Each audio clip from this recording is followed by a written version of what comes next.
Imagine this. 5 friends head out for a fun night watching a basketball game, but they never come home. This isn't the plot of a movie.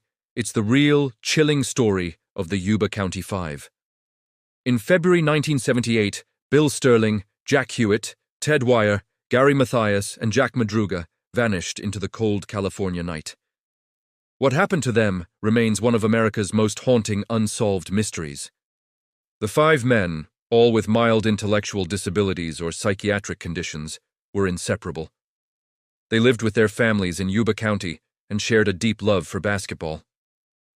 On February 24th, they piled into Jack Madruga's turquoise and white 1969 Mercury Montego and drove about 50 miles to Chico to cheer on their favorite college team. Witnesses saw them at the game and later at a convenience store grabbing snacks for the drive home.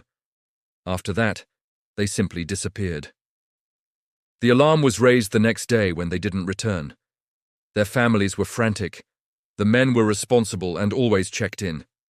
A massive search began, but days turned into weeks with no sign of them or the car. It was as if they had driven off the face of the earth. Then, 3 days after they vanished, a forest ranger made a baffling discovery. He found Madruga's car stuck in a snowbank on a remote, unpaved mountain road 70 miles away from Chico and in the opposite direction of their homes. The car was unlocked and a window was rolled down. Inside, wrappers from the snacks they bought were scattered, but the men were gone. The car was in perfect working condition and could have easily been pushed out of the snow. Why did they abandon it? And why were they even up on this desolate mountain road in the middle of a winter night? The questions piled up. The road led deeper into the Sierra Nevada mountains, a place they had no reason to be. The area was searched extensively, but the harsh winter conditions made it impossible.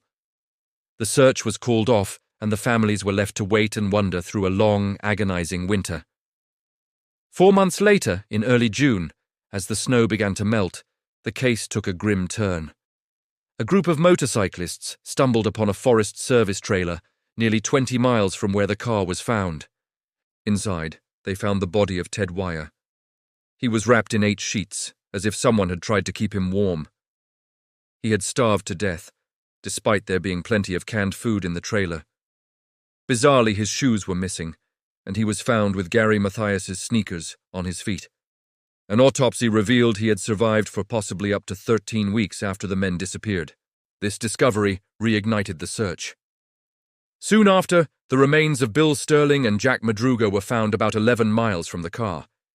It appeared they had tried to walk back down the mountain, but succumbed to the cold.